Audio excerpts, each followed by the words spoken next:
coming out of Brazil.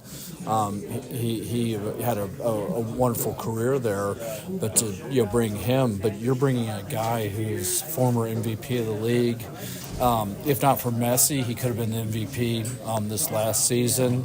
And what I love about him, and you heard it over and over again, is how competitive he is. He and I had a nice visit before the deal was finalized. Just, I wanted to express my desire about bringing him to Dallas and what we were going to build around him. And he said, I want you to understand about me. I am as competitive a person as you will ever meet. And you just love that, right, for the guy who's wearing number 10 on his back for your club. What was your biggest argument to convince a player that has offers from Brazil and Argentina? Why does he want to play here? I don't think there was any need to convince. He's played here. He was excited about the conversation. He knew our interest for a long time, and it took us a while to be permitted to actually speak with him via the league rules, which is part of the process. But we were working with Cincinnati, and, so I think this was the destination that he wanted to come to. This is a fabulous market, fabulous media market, obviously closer to Argentina for him, and he's played games here. He knows what Toyota Stadium's about, and also, I can't wait to share the new vision of what the stadium is going to be with him, and this is a house he's going to help build, because I promise you he will fill it. How long have you been wanting him to come here to FC Dallas? Well, for years. For years and years. Again, he's been such a special talent. But, he was at the very, very top of our list in December. We knew we needed to bring an attacking midfielder, number 10, somebody who was going to feed Petr Musa the ball, somebody who was going to feed Logan Farrington the ball, somebody for Anderson Julio, right there with Bernard. We have a lot of talents here, but we weren't getting them the ball this last year. That was why our offensive production wasn't what it should have been. And so that was the very first cog in the wheel. When you have that kind of horsepower, to be able to then, add him, the guy who's going to feed everyone, the quarterback of the situation, if you make an American football analogy. And so he was at the very, very top of our list because he's a proven commodity in Major League Soccer. And again, I was just so thrilled that, I think he had numbers of offers, we know, within MLS, within Brazil, within Argentina, and Dallas was his destination of choice. When do you start thinking that it would be possible to bring a guy like Lucho Acosta to the team? When did I think it was possible? Look, I'm a dreamer. Right? I mean, I really am. You look at the idea of what the stadium, was when it first came here. My father was the biggest dreamer of all, and then what we're going to be building here. And so I'm an optimist. Sometimes it doesn't work out like that. But I said, we're going to make that investment. We made a huge investment in Petr Musa. Logan is here now for the long haul. Went out and made a big trade for Anderson Julio. And, we needed that final piece. And you've got to dream big to do great things. And so with him, he's our guy. This is the one we want. This is the one that can lead us to lift more trophies here at the club, because that's the ultimate goal. That's why we do this. And he's a guy, he expressed, besides being a great competitor, he wanted two other things. He wanted to lift trophies here, and he wanted to be the league MVP again. And we want all those things for him. Are you extending his contract when he got here? No, he had a contract that was, I guess, newly done, and so he has what is a 2+1 contract, and so no, we just picked up that contract here, and he's one of the highest paid players in the league, and so it was a big commitment when you looked at the financial terms of what the transfer was plus his salary. It's going to be in the range of $14 million committed between those two different mechanisms.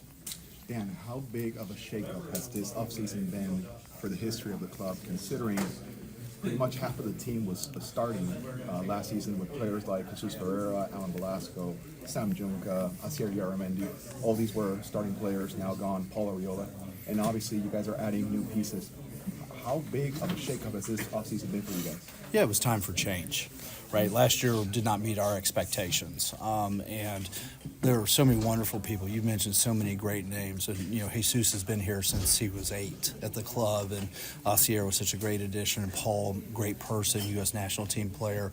But we changed a lot of things here, and it was needed because we weren't going in the direction that we wanted to be here. We want to lift trophies for our fans, and we have to take gigantic steps. Bringing a guy in like Eric, who's a proven winner, who knew this culture, and also great at bringing people together. He's that glue inside locker rooms. He's a great motivator, but he understands what it's to be part of a team and how you grow that culture. But then we needed the players too, and we had some really great pieces. I mean, I go back to Petra Musa, Logan Farrington. I mean, these are top 9s. It's an incredible luxury that this club has 2 of them. And then, we needed that other piece, though, to help, connect the whole team, be a leader, right? He's the guy wearing the armband, and I'm excited about him. He is so fiery. He, is there. He's contesting everything. You've got to have those kind of personalities, again, if you want to win, and it takes excellence to win in this league. And one more question for me will be the League's Cup.